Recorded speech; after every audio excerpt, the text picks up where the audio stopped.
आप सबको धन्यवाद देना चाहती हूँ कि आप यहाँ आई हैं और एक दूसरी की जो समस्याएं हैं उनके बारे में मुझे आपने अवगत किया। उसके साथ साथ आप मेरी बातों को भी सुनने के लिए आई हैं। यहाँ महिला कांग्रेस की अध्यक्ष जी, शकील जी, पीसीसी के अध्यक्ष जी और हमारे जो गठबंधन की साथियां हैं, उन सबको भी मैं धन्यवाद देना चाहती हूं कि उन्होंने ये प्रोग्राम आयोजित किया और आज यहाँ मौजूद है मंच पे। देखिए, हम सब महिलाएं हैं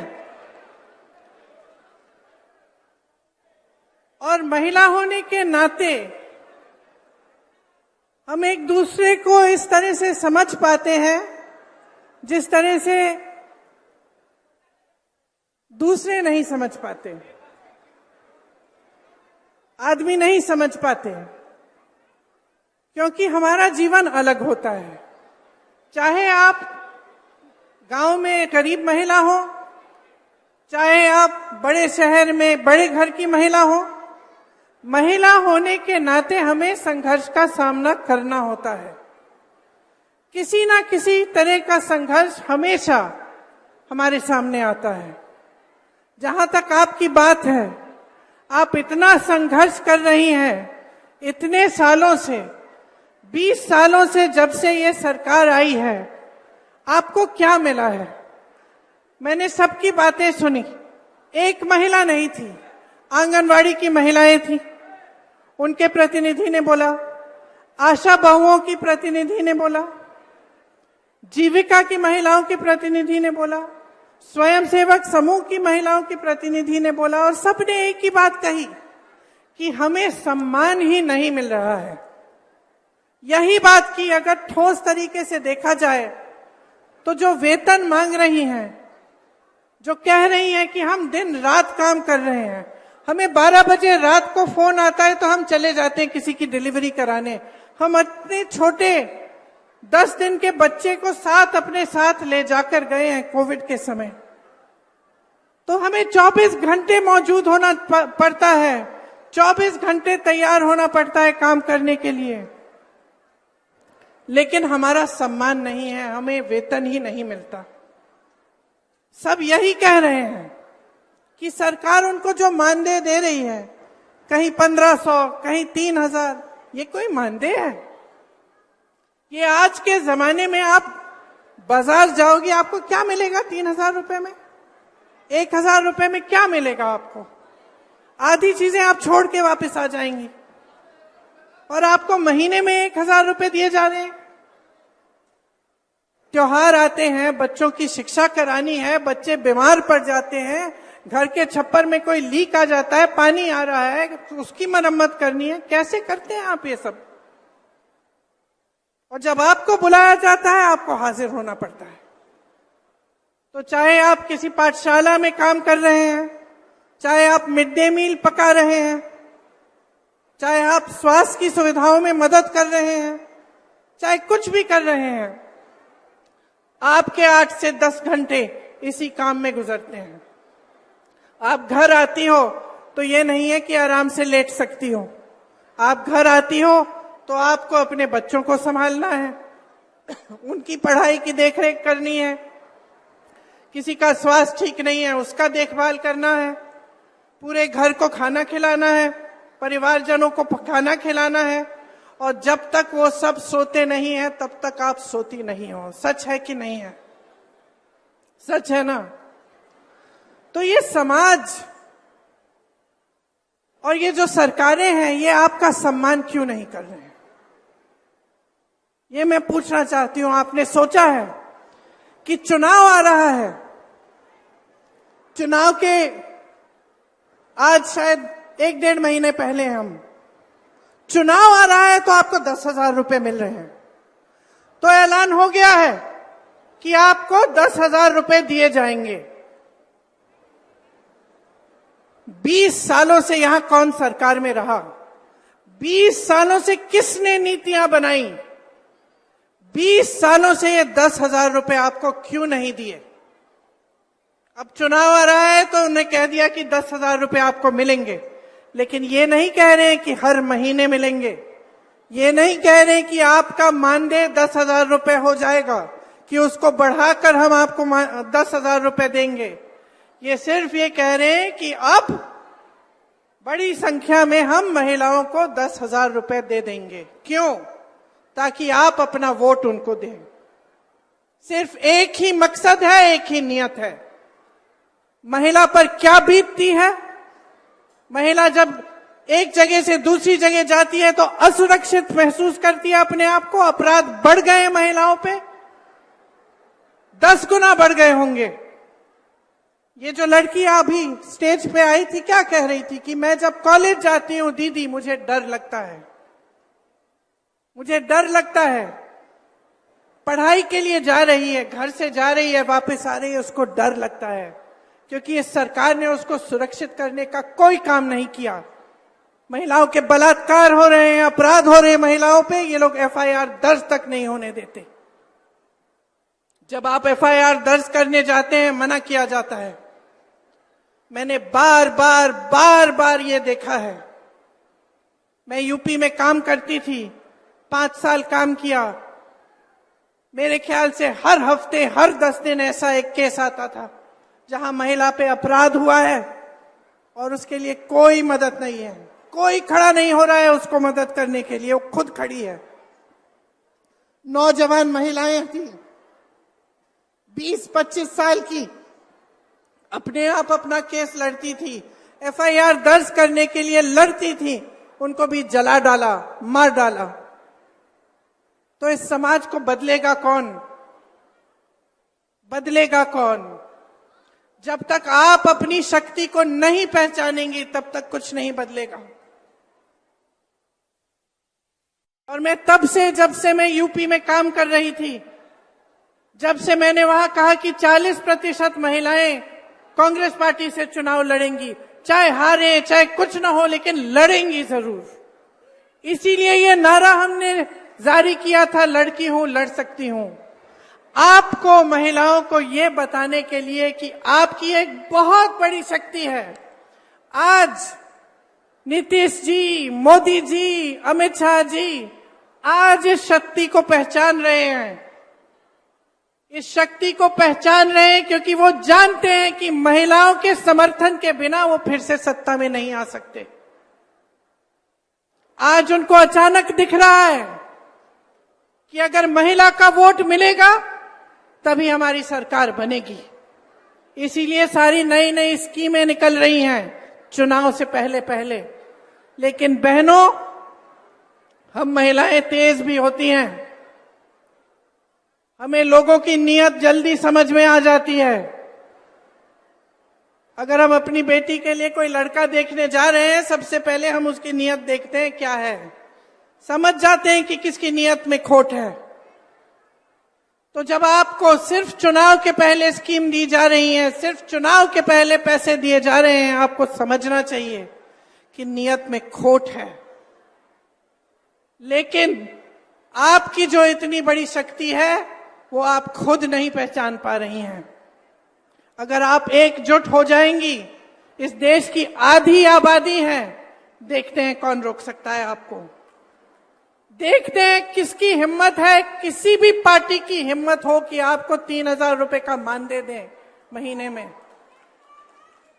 आप एकजुट हो जाइए, खड़े हो जाइए और अपना हक मांगिए, अपना अधिकार मांगिए, अपनी शक्ति को पहचानिए कि मैं महिला हूं, इस देश की आधी आबादी हूं, ये देश मेरे बिना स्वतंत्र भी नहीं हो सकता था।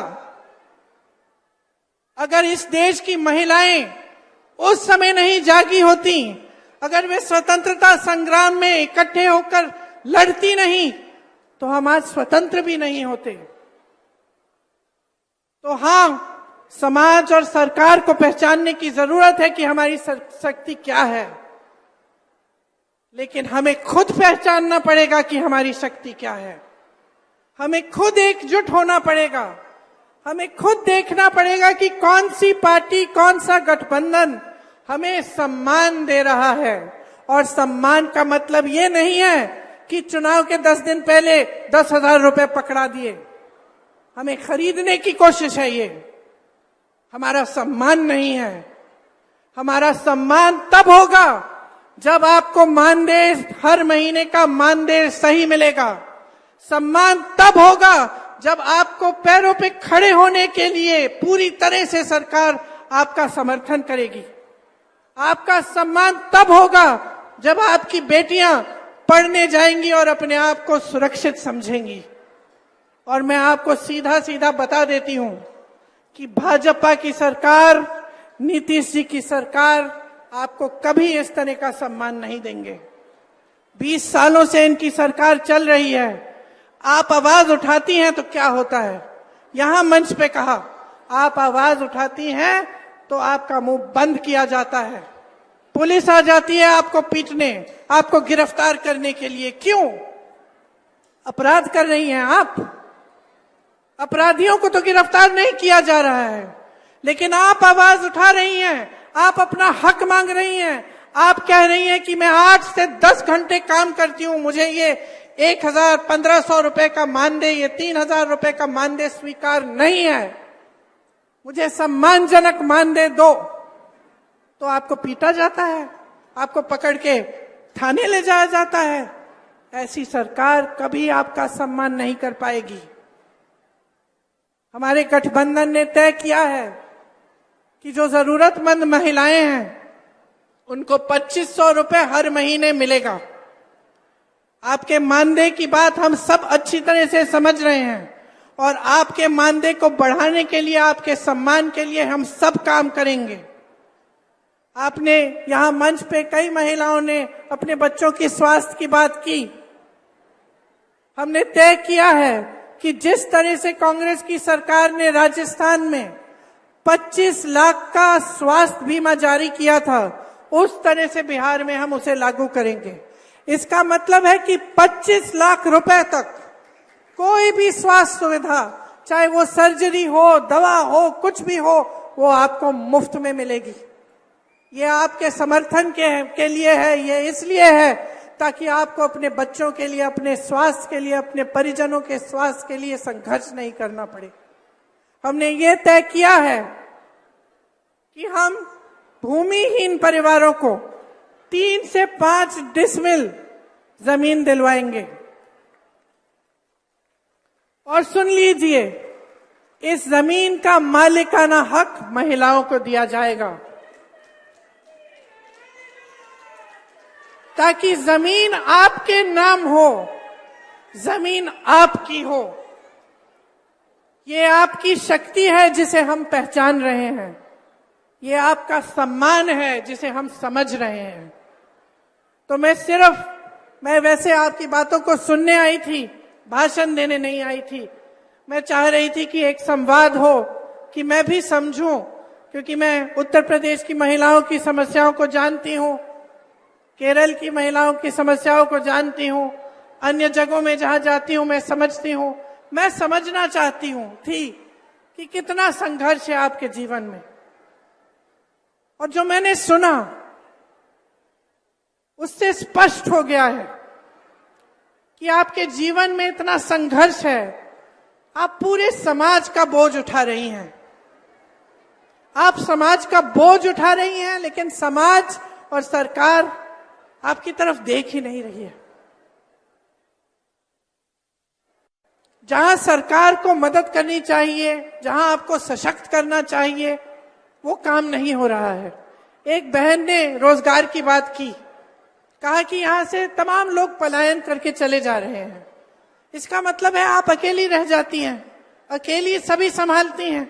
जो पैसा आता है उससे खर्चा हो जाता है, ऊपर से आप आशा बहुएं हैं, आंगनवाड़ी हैं, आप ये सब काम कर रही हैं, जीविका का काम कर रही हैं, और फिर भी संघर्ष है, अकेली रह रही हैं। तो इतना संघर्ष है, इतना बोझ उठा रही हैं आप, क्या इस बोझ को पहचानना नहीं चाहिए? नेताओं को, सरकारों को क्या आपको नकारा जाना चाहिए?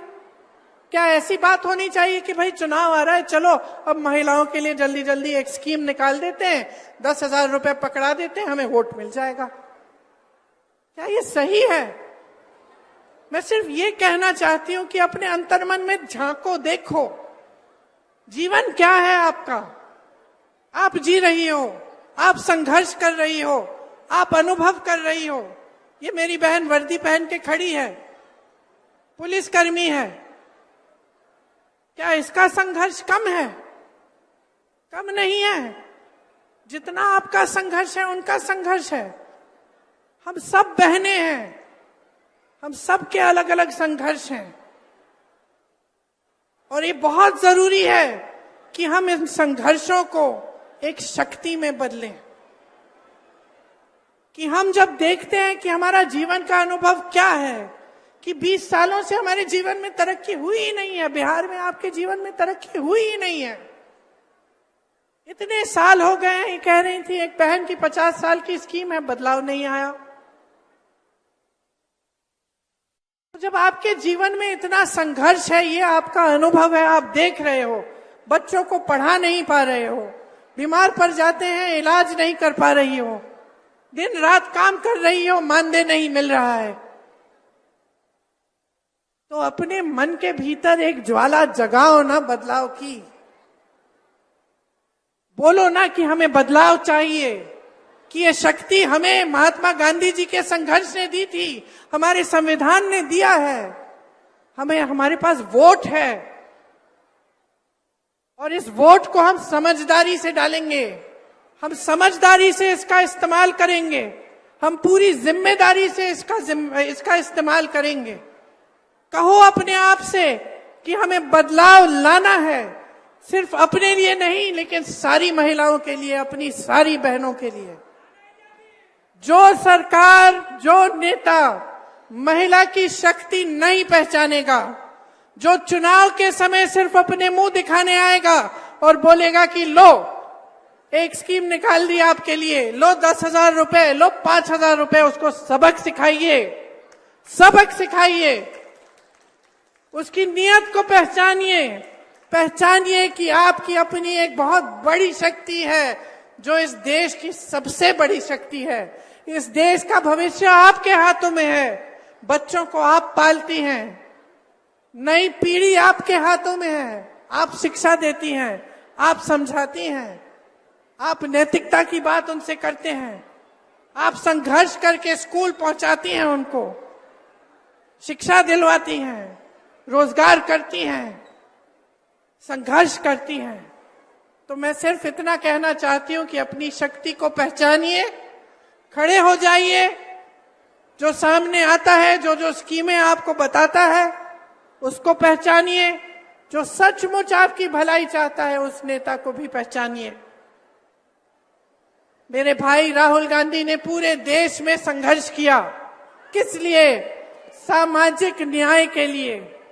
और सामाजिक न्याय में शामिल क्या है? कि महिलाओं को न्याय मिलना चाहिए, कि महिलाओं को सम्मान मिलना चाहिए। इसलिए आज ज्यादा लंबा नहीं बोलूंगी, सिर्फ ये कहूंगी कि चुनाव आने वाला है, परिस्थितियों को समझ लीजिए।